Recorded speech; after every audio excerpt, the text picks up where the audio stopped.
Good afternoon, ladies and gentlemen. I am Sheila Supaya of Asia Insurance Review in Singapore, and on behalf of the Business Insurance Foundation, it is my utmost privilege and honor to introduce Dame Inga Beale, DBE, as the keynote speaker today on the high road to success.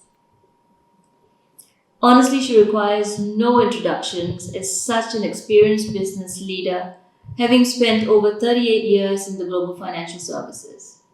I myself have had the privilege of meeting Dame Inga on various occasions, like when she delivered the keynote address at our India Rendezvous 2018, which we organized in Mumbai.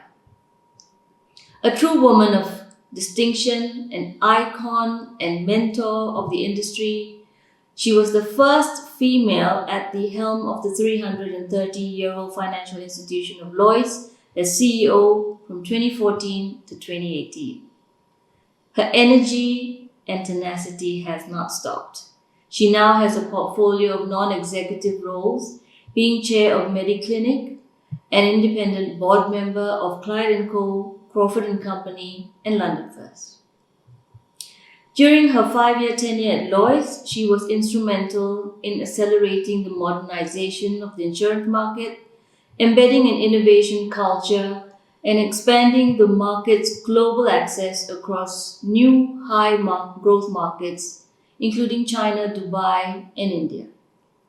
She also played a critical role in advancing diversity and inclusion initiatives across the global insurance sector. Before joining Lloyd's, Dame Inga was Group CEO of Canopius, an insurance company with its principal operations at Lloyd's. Prior to that, she was on the global management board of Zurich Insurance Group in Switzerland.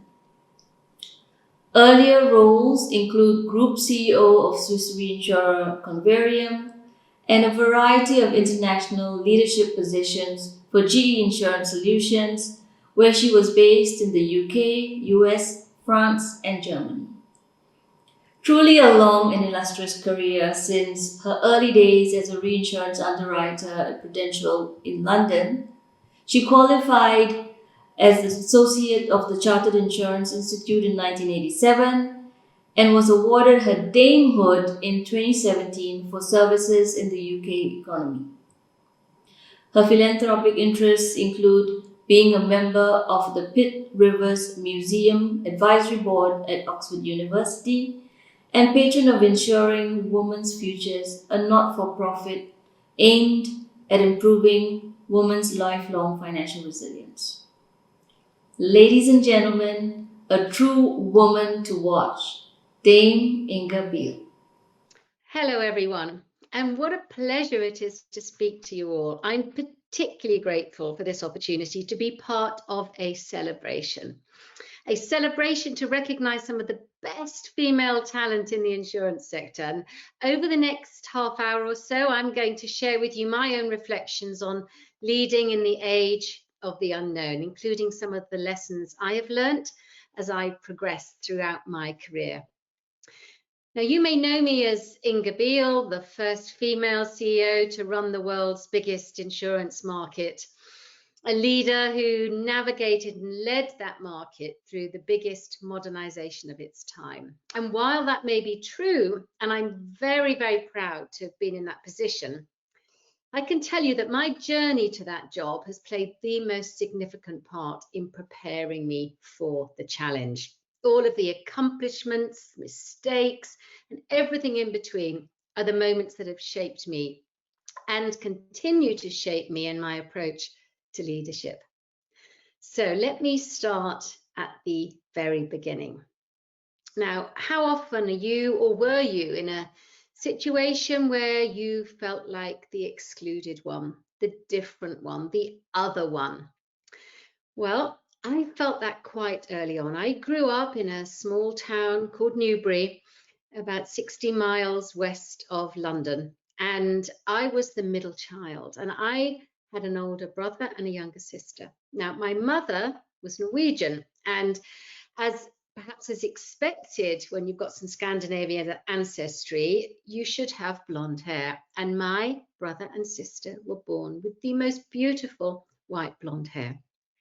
Now, I'm grey-haired now, but when I was young, I was very, very dark-haired.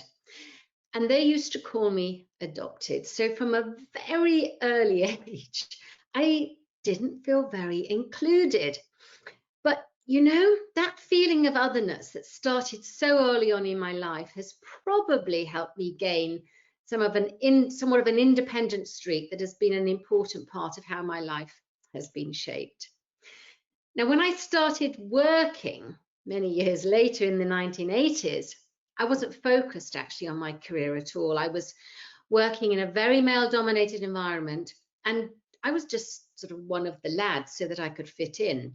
But actually, sport ruled my life. What was more important for me in those early days was that I could leave the office early enough each evening to get down to the river and get out on the water with my rowing crew for our daily training session. Now, a few years later, I started playing rugby, and I played at the topmost level for Wasps Rugby Club. Now, the sports I did were very, very inclusive, and they gave me an important support network.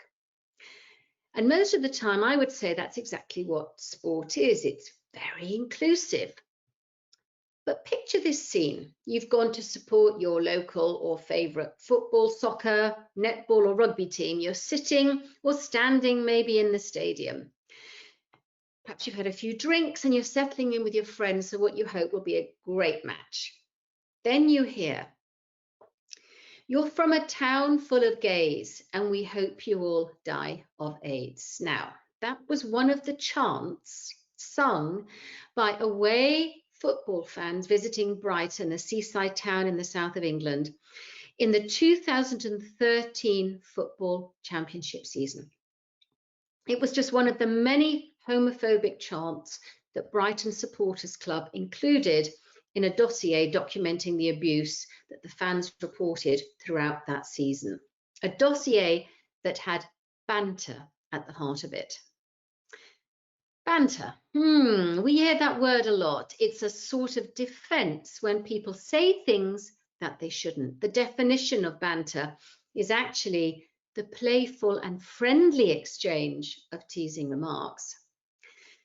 But to some attending that football match, that's exactly what they thought it wasn't. Now, there were people who said, including stewards and those managing the crowd, some of the police even found this banter funny. But to fans in that stadium, it was intimidating, offensive, and put them off watching the game they loved. Now, that was 7 years ago. Things have changed since then, yeah? Well, go onto the internet and Google Brighton homophobia football, and I'm afraid you can read that it's still very alive, or at least it was before the COVID-19 pandemic put paid to audiences at sporting events. And now I mention this because if you have an open and honest conversation with women at work, many of them will talk about the banter that goes on in the office, although perhaps it went on in the office because with us not being so physically present these days because of the COVID-19 pandemic, I would hope that this banter is somewhat reduced. But over the years, some of the women I talk to have chosen to leave the City of London. They've chosen to leave the world of insurance just because of the banter. For those of you that can see me today, I'm a white woman. And yet I'm horrified and disgusted by the racism I see and read about. I grew up white in a white community. So I can only try to imagine what it's like to grow up being black in the US or the UK or so many other so-called civilized societies. I look at the Black Lives Matter protests. I seriously hope they will make a difference. I hope they will spark a change in attitudes and behaviors to bring about a world that's more equal. It's way overdue. And the reason I bring these topics up is because there is a role for business to play here. While you may say that these types of discrimination against the LGBT community or the Black or other minority ethnic communities or the disparities that women face Maybe you'll say they're in society at large or they're on the sports field. Unfortunately, I believe there's a lot of this still happening today in the world of work. So it's incumbent upon all leaders, be they in sport, business, or anywhere, to create environments that are welcome to all. But importantly, this is about achieving equality. And we have some way to go yet until we reach that equality, that parity that so many of us are seeking. We've had a very strong focus on gender equality for a few years now. About the same time as those homophobic chants at Brighton, the actress Emma Watson stood up at the United Nations and launched her UN He for She movement. Since that was launched, that was basically an invitation for men to join the conversation about gender equality. There have been over 2.2 million gender equality commitments made by individuals. Now, when I first saw that figure, I thought, wow, that's a lot. And then I thought, well, actually, in the whole scale of the population of the world, it's not a very big percentage. But in order not to lose hope that change will come, we must believe that every initiative, however small or big, will make a difference. That cumulatively, if we keep pushing from all angles, things will change. Now, one of the roles I have at the moment is as patron of Ensuring Women's Futures. Now, some of the work we did as part of that analysis, and that was 5 years ago when we started it, we uncovered some frightening statistics about a lack of equality for women just in the UK. We uncovered things such as a female apprentice that starts work already earns 21% less than her male counterparts. And throughout women's careers, for all sorts of reasons, we see that that financial gap grows wider and wider. And by the time women and men reach retirement age in the UK, men's wealth is 5 times greater on average than a woman. So we've got some work to do, because financial independence is going to be the key, I believe, to driving more equality. Now, the more we have equality in the boardroom and in the C-suite in business and in senior leadership teams, the more we'll be able to close that gender pay and wealth gap and improve financial inclusion for all.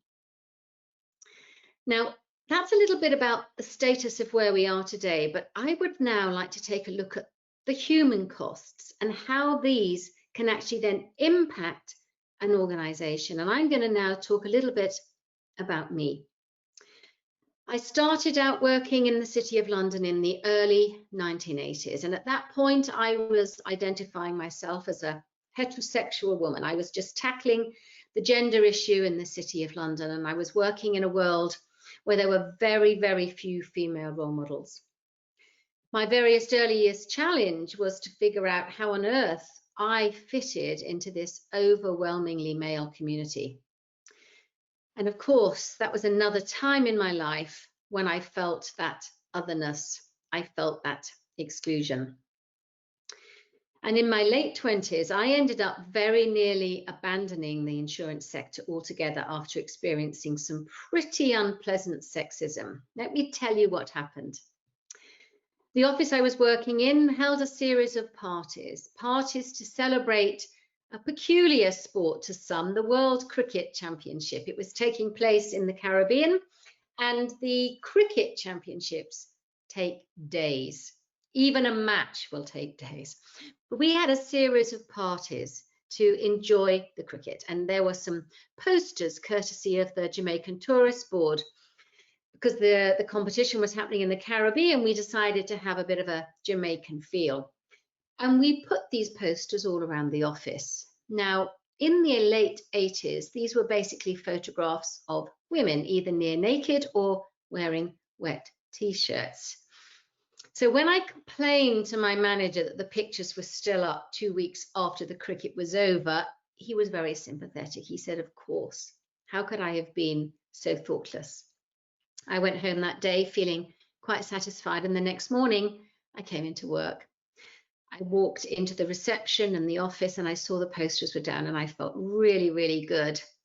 And then I turned the corner and I saw my desk, and my desk was plastered in the posters. My chair, my computer, everything was wrapped up like a present in those damn posters. And I was so mad, I walked out of the office. I didn't speak to anyone. I just went home completely disillusioned with the whole insurance sector. I gave up my job. I vowed I would never work in insurance again. I got on a plane and I left the whole industry behind me.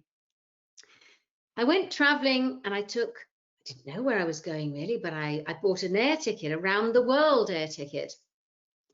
And that trip took me to all sorts of places. And first of all, I went to India, then I traveled through other parts of Asia. And then after some months, I ended up in Sydney, Australia.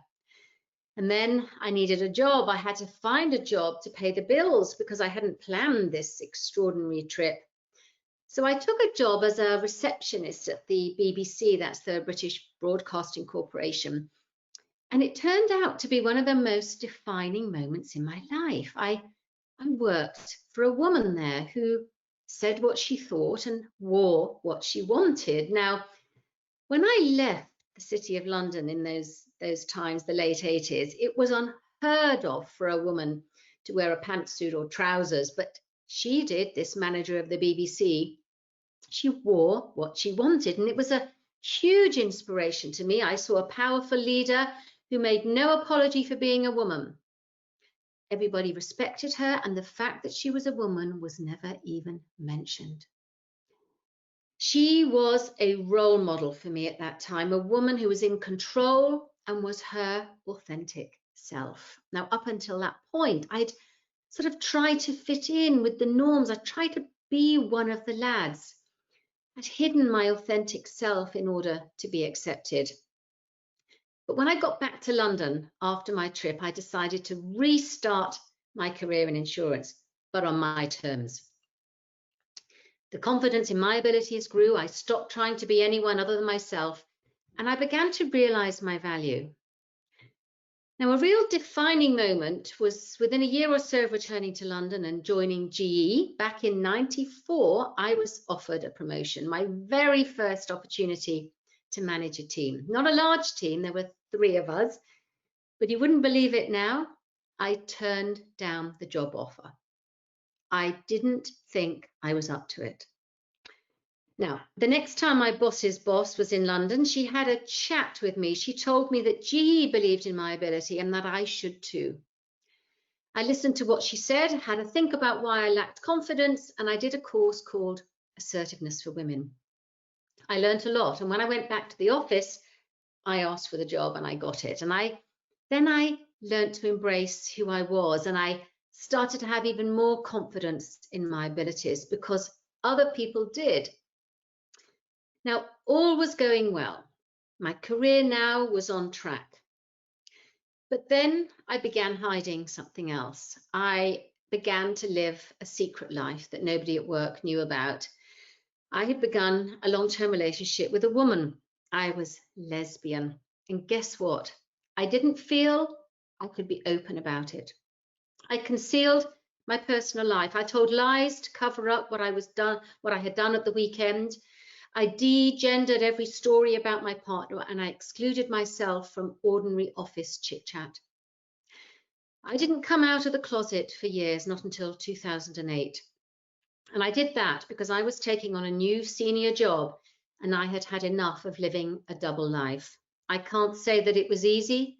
When I spoke to my team, they seemed slightly unnerved about the topic and didn't know what to say. They were perhaps fearful of saying the wrong thing, or perhaps they just didn't feel comfortable talking about it or asking me about my partner. Still, I felt much better at work. I was no longer hiding a big part of my life. And now to the present, things move on. And my partner of 12 years moved on. She left me for a younger woman. And I married a man, and I did this just when I took over the Lloyd's role. And then I got a new label, a label of being bisexual. Now, was this an identity I had expected when I was younger? I honestly don't know. My own experience is that the pathway to identifying as gay, lesbian, bisexual, or transgender is rarely straightforward. And I don't mind talking about that journey now, although believe me, it wasn't an easy thing to do at first. But I've learnt about the power of role models. And I'm now passionate about the need for us to speak bluntly and honestly, authentically. We have to talk about these things, because what I've realized is that if I get up there and I talk in front of people, it will motivate others to be themselves at work and to perhaps tackle those topics that they felt lacking in confidence to do before. And when it comes to the LGBT community, we know the business case. We know that 30% of people are less productive if they're not out about their sexuality. Now, whatever those figures are for a business case, I know for myself how it affected me for a good part of my life. And now I have the seniority to be able to influence and promote a culture of acceptance and inclusion within the boardroom and outside of it too. And that's something I believe every leader has the power and the responsibility to do. And there's no more important time to do it, to demonstrate responsible leadership, leadership that supports building a more inclusive world, leadership that draws out the best people. No better time than now. We need leadership. We need that kind of leadership. The world desperately needs it. If I look around and see some of the challenges that we're facing, globalization and increasing digital connectivity have inarguably brought the world closer together. International trade has helped drive economic growth and lifted millions out of poverty. Exports of goods and capital have increased the wealth of nations around the world. But if globalization has brought so many benefits, why have we reached the point where retrenchment and national self-interest have become such a big threat to international stability? Open markets are vital to enable international trade to operate efficiently. In the case of the insurance sector, we need to diversify risk globally. We need to promote the continued growth and recovery of global and national economies. That's what we do. Whenever the hurricane or typhoon seasons arrive, the insurance sector is there, helping communities and businesses recover as quickly as possible. We rely on the interconnectedness of financial markets to move capital from one part of the world to another, paying claims when they are needed. And I'm not just talking about paying claims to blue chip companies or big organizations. I'm talking about the fishermen in the Gulf of Mexico or off the coast of the Philippines. International insurers ensure that they're able to repair their boats and nets and get back out to sea as quickly as they can. Now that's globalization acting locally. We need fluidity in international capital markets. It helps the insurance market operate, and it helps us recapitalize after a big event. And the fact is that protectionism is threatening our ability to build resilience across some of the most underinsured countries in the world, those who need our support most. And retreating into the safety and comfort of our national interests may seem tempting, but it won't help us solve today's problems. And all of this when we still have another of the world's most major challenges, or indeed crisis, to face into. And I'm not talking about the COVID-19 pandemic. I'm talking here about climate change. So while COVID-19 has taken so much of our time and resources over the last few months, there is no bigger long-term story than the climate crisis and the threat it poses to life on Earth. Despite this, there's a lack of agreement on the topic, and the collaboration that we used to see between governments is collapsing. And I mention this because this is where business can step in. Business will have an increasing role to play in a transition to a low carbon economy, but also when we think about dealing with the COVID-19 pandemic. Now, some years ago, there was a study launched by Cambridge University. It was done in conjunction with Lloyd's. It was called the City Risk Index. I was involved with this, and the original concern why we did it was because we were looking at the urbanization going on in the world and what the increased population density in cities would mean if things went wrong. And one of the aspects specifically looked at was a pandemic. And 2 years ago, the report estimated the economic impact of a pandemic on the GDP of London alone to be over £700 million. Now, maybe we got that estimate completely wrong. We'll only know when we can eventually finally count the cost of COVID-19.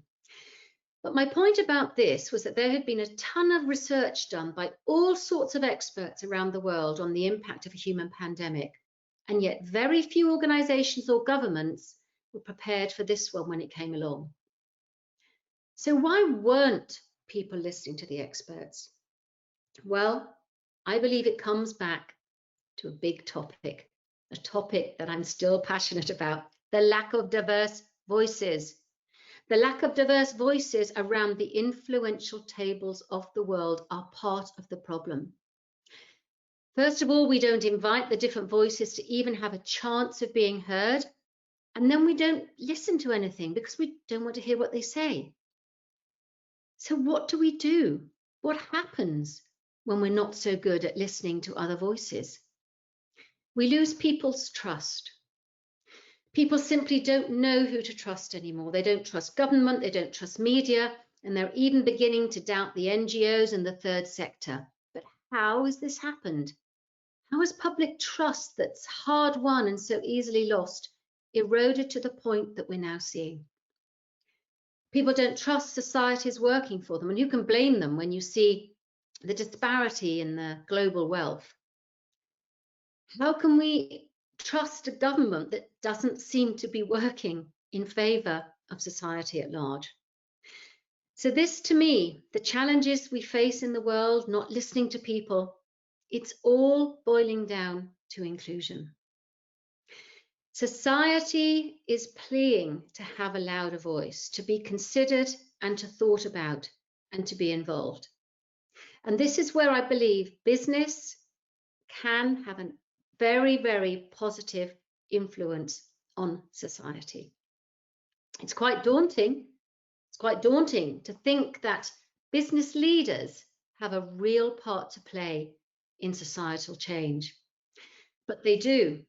The public are expecting businesses these days to behave responsibly. They're expecting CEOs to lead on change rather than waiting for the governments to do whatever they want to do. Most of the time, they're just fighting amongst themselves.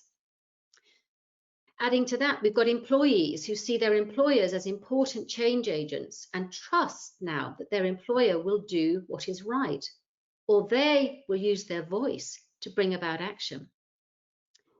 So this means we've got to come to terms with a different dynamic in the world. For the global insurance sector, we know that we have an enormous impact to play. We have the potential and the power to change the lives of millions. We do this every day, from paying claims for broken iPhones or lost luggage, providing advice to individuals around pensions, right through to supporting countries at times of national disaster. We do something quite extraordinary. But we do need our customers to trust us. And every day we have the opportunity to either earn more of that trust or to lose it, depending on the decisions that are made at every level within an organization.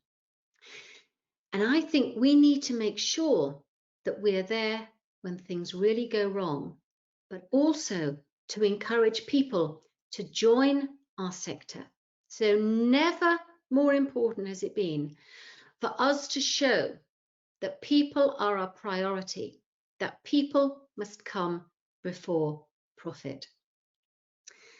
Now, there's no doubt in my mind that building inclusive workplaces is going to be a critical part of this. But we need to take some action. We need to make sure that insurance is up there leading the way. We need to make sure that we're increasing the diversity of the sector's talent pool. Now, gender diversity is right up there.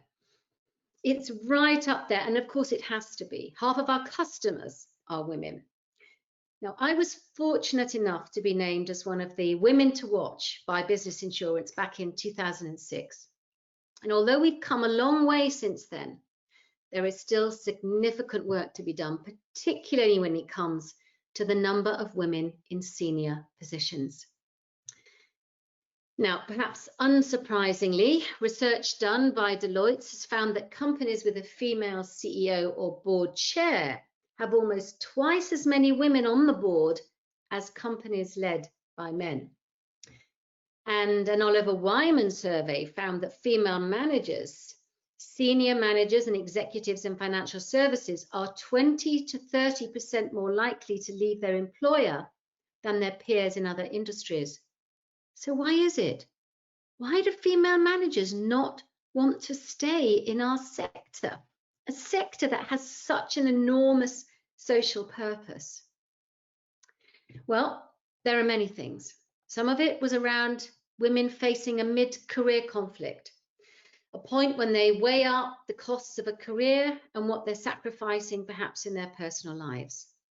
And I wouldn't say this is the case for all women, but many feel that the costs seem too great in relation to the uncertain benefits of sort of pressing on and charging ahead with your career. They also cite things such as insufficiently flexible working options, inadequate support for family responsibilities, lack of clarity on promotion processes, lack of equal pay, and unconscious bias. Now, these are some of the most significant hurdles for women juggling particularly family commitments and their career. But there are other factors too. It's common knowledge, and I speak from experience, that women tend to think that if they can't tick all of the boxes on the job description, then they're not good enough for a role. That very first promotion I was offered that I refused, I fell into that trap of thinking I wasn't good enough. Women need to really believe in their ability. We need to get out there and take on those challenging roles. But there also needs to be a shared vision in achieving equality in the workplace, not just for women, but for all people. It's everyone's responsibility to take action, to challenge existing attitudes and behaviors and drive change. That UN Women He for She global campaign was one example, a call for action for people around the world to stand together to create a bold, visible force for gender equality. And I think it's important that we recognise the gender imbalance at the top is everyone's problem, and we need to approach the topic from all angles. In the UK, the government introduced gender pay gap reporting. It's another action of many, but it is ultimately one of the key drivers of the pay gap is the lack of women in those senior higher paying roles. So this reporting is highlighting that we don't have enough women in those senior roles.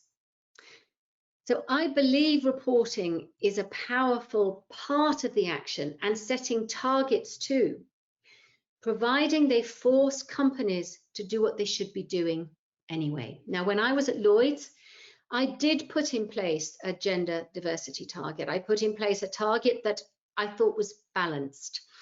I said I want at least 40% women, at least 40% men at the top of my organization, in the top 25% of the organization.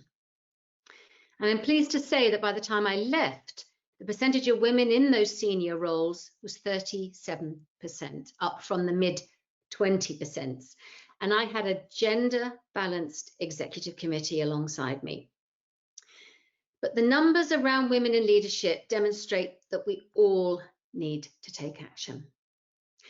We all have to build on the momentum and really progress with proactive steps.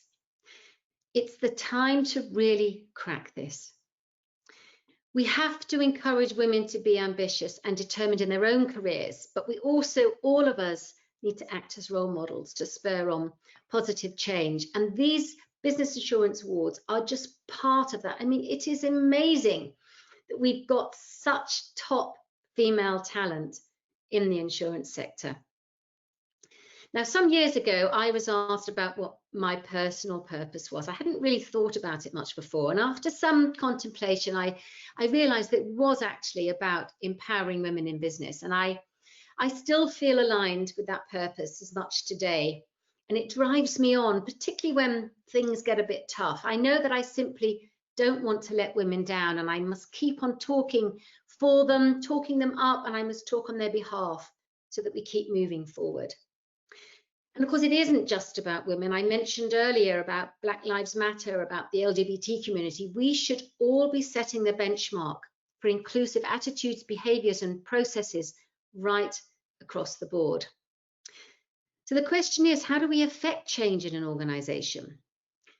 The question we face as leaders and managers and individuals is, how do we change the culture to ensure that diversity and inclusion are so integrated that they are totally woven into the decision-making process? When I joined Lloyd's, I faced a real challenge. I inherited a very old institution steeped in charming or perhaps outdated tradition, depending on your perspective, but an institution that was anything but diverse. A stroll through the leadership teams showed that there were only a handful of women in the room and very few from different ethnic backgrounds. It was clear to me that the insurance sector more broadly was, and perhaps still is, facing some serious challenges. So my approach was to start talking about it at employee town halls. I started talking about the lack of women in senior leadership roles. I started talking about why was I looking out on a sea of white faces. I started using words like gay, lesbian, and bisexual. Now, first of all, there were giggles and some heads bowed in perhaps embarrassment, but I didn't stop. And then after a while, our employees started to feel empowered. They felt empowered to start their own networks of people, to start tackling these topics. And I remember particularly the launch of our Pride at Lloyd's group, our LGBT network. It was launched one evening. We had some speeches and it was a celebration. And one of the men who was there, an older guy who'd been working at Lloyd's probably for about 30 years, he came up to me with a slight tear in his eye. And he said, "Inga, thank you. I never thought I would see this happen in Lloyd's. I never thought I would see this day. This is quite amazing." Now, I thought he was going to tell me he'd come out of the closet for the first time. But instead, he told me that his son was gay. And for years, he'd not been able to talk about it openly at work. He'd pretended that his son was heterosexual for fear of judgment, or perhaps for fear of some of that nasty banter in the office. I was delighted that he had now come out about his son, but isn't that sad, as that was only 5-6 years ago now. But it also shows the power of employees, the power of employee resource groups or networks when they can liberate and really empower individuals, and sometimes in the ways that we might not have expected. So another thing I did was to make sure that more and more people were involved in the conversation, and we launched the Dive In Festival, a real celebration of diversity and inclusion. The first one took place in 2015. We had all sorts of events aimed at driving home the importance of diversity and inclusion and highlighting the benefits to business. Now, I was really nervous about it. I didn't know how it would go down with all the traditionalists in the market. We covered the buildings in London in brightly coloured posters. We invited all sorts of people to share their personal stories. We had some events aimed just at the CEOs to make sure they were in the conversation. Well, little did we know that there would be such a positive response from so many workers. Even before the festival had ended, there were calls for it to happen the following year. In 2020, it was in its 6th year. It had gone way beyond the Lloyd's and London insurance market, and it's truly now an industry-wide initiative. I couldn't have been more pleased to hear the latest statistics that this year in September, There were events in 35 countries in the world and over 60 different cities. And there were over 21,000 people from insurance participating. Now, we have these events so that people understand the complexity of the situation, so that people get a better understanding of where others come from, their points of view, and understand the importance of respecting and valuing people's differences. I'm absolutely convinced that having a more diverse workforce and including them in decision-making is critical to making change happen. So for the modernisation of Lloyd's, we involved our people in designing and implementing the change effort. For the modernisation of Lloyd's, it was crucial to have those different voices round the table, and we included thousands of people in the market in the consultation. Communication was critical and constant and two-way. It is so important that we weren't just talking and that we were listening. All the time you need to listen. We had to seek people out, we had to listen to their views, and then we got people to be ambassadors and to go and have conversations with people throughout the market. And we admitted that what we had built wasn't perfect, but with their help, by including them, we could get there. Now, one thing for sure that's happened during these COVID-19 times is that modernisation has been forced upon many of us. The way we work has been transformed, and I hope that many of the positive aspects of COVID-19 will be retained. I hope that the informality that has had to perhaps naturally occur during these times continues into the future. The ability on these Zoom or Microsoft Teams calls to see a more informal and perhaps more emotional and open, vulnerable side to our colleagues and managers, I hope it really endures. We've been able to have much more perhaps human stories come to life. People have had to expose their homes. And I think this has been a valuable part of creating an inclusive workplace.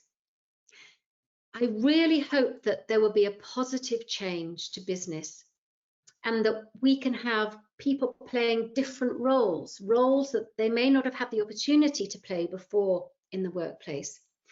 And if we as leaders, just as individuals, if we help to build those inclusive environments, virtual or otherwise, if we can help build those environments that value and respect each other, believe me, this will be hugely beneficial to business, but particularly then more broadly to society at large.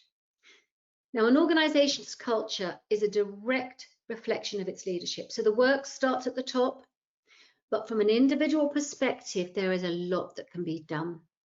We have the power as individuals to make change happen. Every single one of us is a role model. Every single one of us can influence and make change happen. Every single one of us can speak up when we think there is inappropriate behavior being displayed and something feels wrong in the organization. Every single one of us can listen. If you're listening to someone speak and yet you feel you're not being listened to by them, how does that make you feel? You feel excluded. We often have these moments where we feel we're not being listened to. They're not interested in my view. And that is a moment where we feel excluded. And then our mind shuts off to what they're saying. I'm no longer hearing them. So as leaders, we need to hear what people are saying. Who knows, the handling of the COVID-19 pandemic may have been so different if we'd included different people at the tables of influence. We're in very uncertain times right now. And while there are many challenges out there, we also have a lot to be optimistic about, particularly if we all work together collaboratively to build more diverse and inclusive communities, whether in business or outside of it. People and women and leadership are key to a successful organization.